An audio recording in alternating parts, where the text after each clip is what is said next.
यदि आप जिम करते हैं और फूड सप्लीमेंट खाकर बॉडी बनाने का सपना देख रहे हैं तो हो जाइए सावधान, क्योंकि फूड सप्लीमेंट बाजार में बिक रहा है जहर के रूप में। ऐसा ही एक मामला उत्तर प्रदेश के जनपद गौतम बुद्ध नगर नोएडा से सामने आया है। नोएडा की थाना सेक्टर 63 टीम द्वारा 3 लोग अमित, अजय, रोशन को गिरफ्तार किया गया है, जबकि अमित और अजय सिंह झारखंड गिरिडीह बिहार के रहने वाले बताए जा रहे हैं। इनके कब्जे से भारी मात्रा में नोएडा में रहकर सप्लीमेंट का जहर बेच रहे थे। प्रिंटिंग मशीन बरामद, समस्त सामान जिसकी बाजार में अनुमानित कीमत 1 करोड़ रुपए बताई जा रही है।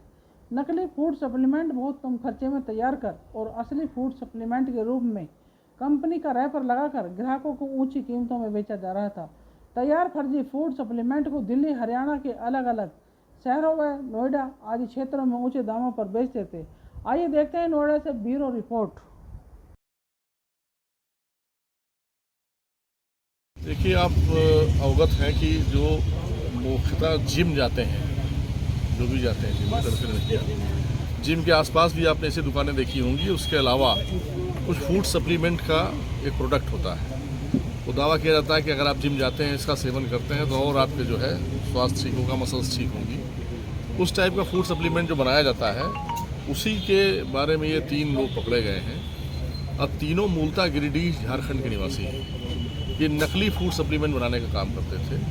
पूरा जो इनका बनाने का मटेरियल है, जो पैकिंग मटेरियल है, प्रोडक्ट है, जो भी इनके इंग्रेडिएंट्स हैं, वो सब मटेरियल मिला है। इसमें मूल बात ये है कि जो तीनों ये गिरिडीह, झारखंड के रहने वाले हैं और वर्तमान में नोएडा में रहते थे, ये तीनों लोग, उसमें से एक जो प्रमुख है वो अमित कुमार साव है, दूसरा अजय सिंह है, तीसरा रोशन है। अमित कुमार साव इनमें तीनों में जो है वो मास्टरमाइंड है।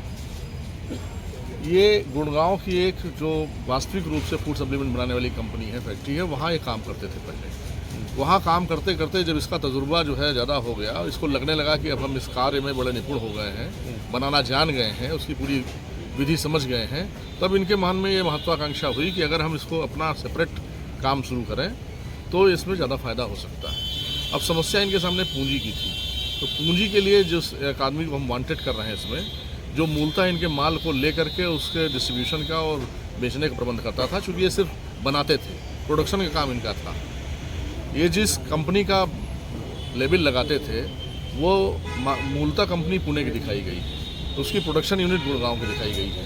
न तो इसका पुणे से कोई वास्ता है, न गुड़गांव से वास्ता है। ये नोएडा में रह करके यही नकली तौर पर बनाया जा रहा था। जो इसमें अवयव डाले जा रहे थे, जो भी इंग्रेडिएंट्स हैं, उनको भी लिया गया है। निश्चित रूप से जिस तरीके से नकली तौर से बनाए जा रहे हैं, उसमें क्वालिटी का कोई मानक पूरा किया जा रहा हो, ये संभव ही नहीं है। दावे उसके किए जा रहे हैं बैनर पर। इस संबंध में जो इसका मूल विभाग है, खाद्य औषधि विभाग, उनके भी विशेषज्ञों से हमने वो किया है, उनको शामिल किया है और इसको परीक्षण के लिए भी हम भेजेंगे। यह निश्चित रूप से मिलावटी भी होगा और जन स्वास्थ्य के लिए हानिकारक भी होगा। प्रथम दृष्टया इससे ये लगता है कि 2 काम गलत कर रहे थे। एक तो नकली बना रहे थे, दूसरे मिलावटी पदार्थ बना करके जन स्वास्थ्य को भी नुकसान पहुंचा रहे थे। लोग इस प्रत्याशा में इसको खरीदते थे कि हम जिम जाकर के अपना स्वास्थ्य बेहतर करेंगे, एक फूड सप्लीमेंट के रूप में, न्यूट्रिशन के रूप में हमको एक एक्स्ट्रा मटेरियल प्राप्त होगा। उसके लिए महंगे दाम पर इसको खरीदना और फिर उसमें नकली पदार्थ का सेवन करके उनके स्वास्थ्य को भी क्षति पहुंच रही होगी। कितने का सप्लीमेंट इनके पास से बरामद होगा? इनके पास से जो सप्लीमेंट है वो करीब जो है 1 करोड़ रुपए के अनुमानित मूल्य इसका होगा, जिस हिसाब से पूरा जो मटेरियल से बरामद हुआ है। सारा जो अवयव हैं वो बरामद हुए हैं। जो मशीन थी जिससे बरामद होते थे, जिससे प्रिंटिंग थी, वो बरामद होते थे।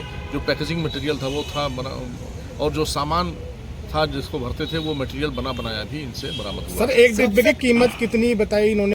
एक डिब्बे की कीमत जो है 4000 से 5000 रुपये तक का बेचते थे। और सर, जिस फैक्ट्री में चल रहा था, क्या उस मालिक को इसकी जानकारी थी? नहीं, उसको जानकारी नहीं थी। वो जो यश नाम का व्यक्ति है, वही इनका असली मालिक है, वही संपर्क में था। वो महीने 1.5 महीने में एक बार यहाँ आता था और ये अपना कामकाज देखता था। बाकी माल मूलतः जो सिरसा का आदमी है वो लेता था। और हम समझते हैं कि एनसीआर क्षेत्र में और हरियाणा में जरूर इसका माल जो है वो बेचा जाता था, चूँकि मेन यूनिट ही वहीं पर है और वहीं पर इसका जो डिस्ट्रीब्यूशन का काम है वो होता था। कितने दिनों से कर रहे थे लगभग? ये तो 3 महीने से काम कर रहे थे ये, लेकिन जो मूल अभियुक्त है वो इस काम को किसी और के माध्यम से करा रहा हो पहले, इससे इनकार नहीं किया जा सकता। अभी फरार है? हाँ, वो फरार है और वांटेड है हमारा। Thank you sir.